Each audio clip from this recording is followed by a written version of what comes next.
बेटा वाहिगुरू जी का खालसा वाहिगुरू जी की फतेह। अज आपां ई लर्निंग क्लास विच गुरशरण सिंह दी लिखी हुई इकांगी नायक पढ़ांगे। बेटा इस इकांगी विच लेखक ने नवीं ਅਤੇ पुरानी पीढ़ी की सोच नूं टक्कर नूं बड़े वखरे ढंग नाल पेश किया है। पुरानी पीढ़ी का प्रतिनिध पिता ते नवीं पीढ़ी का प्रतिनिध पुत्र है। दोवें सोचते हैं कि मैं सही हाँ ते दूजा गलत। पिता नूं तीन रूपों में पेश किया है। पिता के रूप विच, इंटरव्यू लैण वाले अफसर के रूप च, अते तीसरा कचहरी च बैठे जज के रूप च। इकांगी के अखीर च इकांगीकार दोहां पीढ़ियां नूं एक दूजे दे नेड़े लै आउंदा।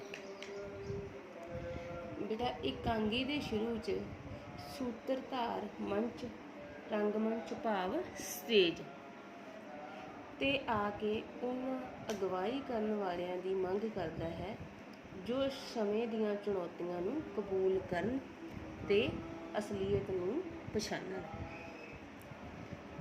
बेटा पहली झाकी दे विच पिता पुत्र नूं टीचर लहजे नाल पुछदा है कि वह कित्थों आया है। दोवां दी पुत्र दी नौकरी नूं लै के बहस हुंदी है कि इन्ना पढ़िया लिखिया होण ते भी नौकरी नहीं मिलती। पिता कहता है कि पुत्र दी MA उस दी मैट्रिक दे बराबर है। पुत्र पिता नूं कहता है कि उसनूं पिता पुत्र नूं कहता है कि उसनूं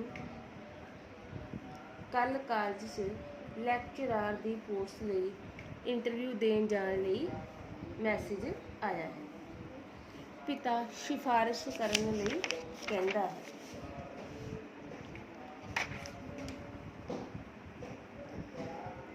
पुत्र कहता है कि वह अपनी योग्यता के आधार पर नौकरी प्राप्त करनी चाहता है। दोहां पीढ़ियां च सोच का फर्क होने करके तकरार हुंदी है। अगे बेटा दूसरी झाकी विच पिता इंटरव्यू लैण वाले अफसर के रूप विच हुंदा है।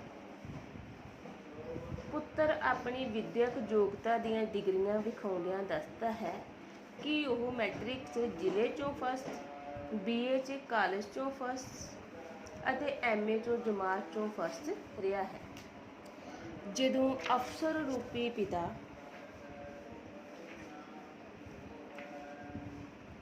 पुत्र तो किसी सिफारिश बारे पुछदा है तां पुत्र कहता है कि तुहानूं यह गल नौकरी के इश्तिहार विच दर्ज करनी चाहिए सी। दोहां च तकरार हुंदी है ते हथोपाई हुंदी है। तीजी झाकी विच पिता पुत्र नाल नाराज हुंदा है तां पुत्र कहता है कि इस प्रबंध विरुद्ध किसी ना किसी नूं बोलना चाहिए है। पिता कहता है कि उस अफसर ने तेरे खिलाफ पुलिस च रिपोर्ट दर्ज करवाई है। हुण तेरे ते मुकदमा चलेगा, तेनू सज़ा भी हो सकती है। मैं तेरा बहुत ख्याल रखिया है, तेनू चंगा पढ़ाया लिखाया है। अगों पुत्र कहता है कि यह तो हर बाप करता है, तुहानू तो वह लड़ाई लड़नी चाहिए सी जो अज मैनू लड़नी पै रही है।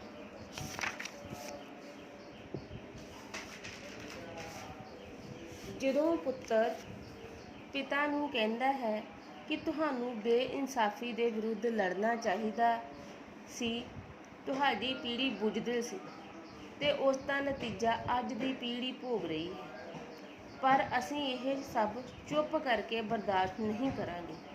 असीं हंगामा करांगे ते कुर्सी ते बैठियां दी पग नूं हथ पावांगे। ਤਾਂ ਪਿਤਾ ਕਹਿੰਦਾ ਹੈ ਕਿ ਤੇਰਾ ਪਿਤਾ ਵੀ ਜ਼ਿੰਮੇਵਾਰੀ ਵਾਲੀ ਕੁਰਸੀ ਤੇ ਬੈਠਦਾ ਹੈ।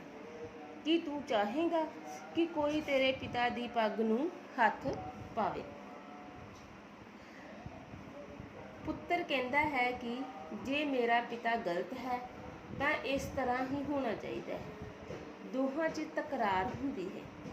ਫਿਰ ਪਿਤਾ ਪੁੱਤਰ ਨੂੰ ਕਹਿੰਦਾ ਹੈ ਕਿ ਉਸ ਆਦਮੀ ਨੇ ਤੇਰੇ ਖਿਲਾਫ FIR ਦਰਜ ਕਰਵਾਈ ਹੈ, ਤੂੰ ਹੁਣ ਪੁਲਿਸ ਥਾਣੇ ਚੱਲ।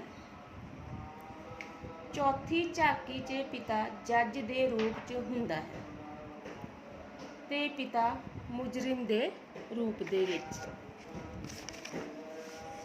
ਜੱਜ ਰੂਪੀ ਪਿਤਾ ਪੁੱਤਰ ਨੂੰ ਕੋਈ ਵਕੀਲ ਕਰਨ ਲਈ ਕਹਿੰਦਾ ਹੈ ਤਾਂ ਉਹ ਕਹਿੰਦਾ ਹੈ ਕਿ ਵਕੀਲ ਮੈਨੂੰ ਝੂਠ ਬੋਲਣ ਲਈ ਕਹੇਗਾ ਜੋ ਮੈਂ ਨਹੀਂ ਬੋਲਣਾ ਚਾਹੁੰਦਾ।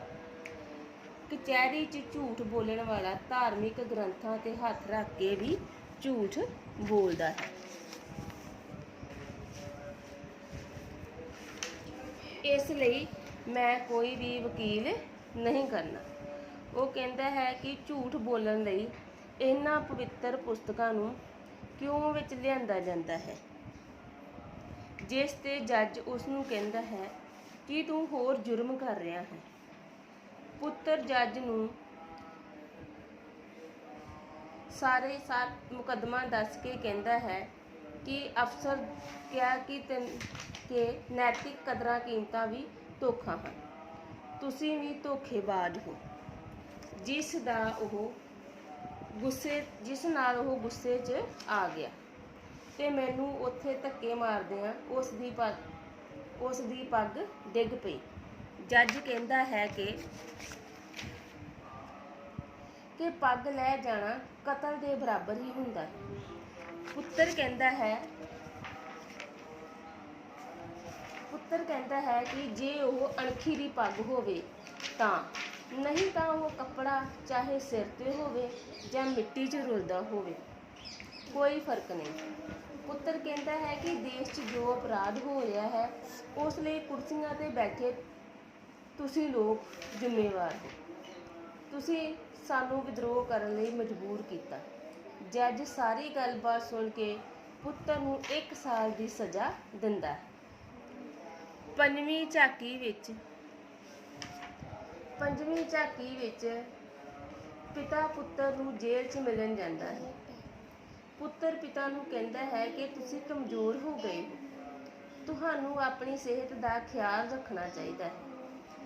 ਪਿਤਾ ਪੁੱਤਰ ਨੂੰ ਦੱਸਦਾ ਹੈ ਕਿ ਹੁਣ ਉਹ ਰਿਟਾਇਰਮੈਂਟ ਲੈ ਕੇ ਇੱਕ ਆਜ਼ਾਦ ਵਿਅਕਤੀ ਹੈ। ਪੁੱਤਰ ਪੁਰਾਣੀਆਂ ਗੱਲਾਂ ਯਾਦ ਕਰਦਾ ਕਹਿੰਦਾ ਹੈ ਕਿ ਤੁਸੀਂ ਮਾਤਾ ਜੀ ਦੇ ਦੇਹਾਂਤ ਤੋਂ ਬਾਅਦ ਮੇਰਾ ਬਹੁਤ ਖਿਆਲ ਰੱਖਿਆ।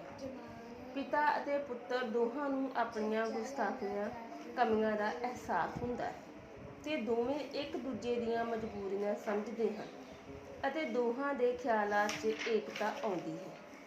ਇਸ ਤਰ੍ਹਾਂ ਇਕਾਂਗੀ ਦੇ ਅਖੀਰ 'ਚ ਨਵੀਂ ਪੀੜ੍ਹੀ ਨੂੰ ਪੁਰਾਣੀ ਪੀੜ੍ਹੀ ਦੀਆਂ ਮਜਬੂਰੀ ਦਾ ਅਹਿਸਾਸ ਹੁੰਦਾ ਹੈ ਅਤੇ ਪੁਰਾਣੀ ਪੀੜ੍ਹੀ ਨੂੰ ਆਪਣੀਆਂ ਕਮਜ਼ੋਰੀਆਂ ਦਾ ਅਹਿਸਾਸ ਹੁੰਦਾ ਹੈ ਤੇ ਦੋਵੇਂ ਪੀੜ੍ਹੀਆਂ ਇੱਕ ਦੂਜੇ ਦੇ ਨੇੜੇ ਆਉਂਦੀਆਂ। ਸੋ ਬੇਟਾ ਇਸ ਤਰ੍ਹਾਂ ਇਸ ਇਕਾਂਗੀ ਦੇ ਵਿੱਚ 2 ਹੀ ਮੇਜਰ ਪੁਆਇੰਟ ਹੈ, ਇੱਕ ਪਿਤਾ ਦਾ ਤੇ ਇੱਕ ਪੁੱਤਰ ਦਾ।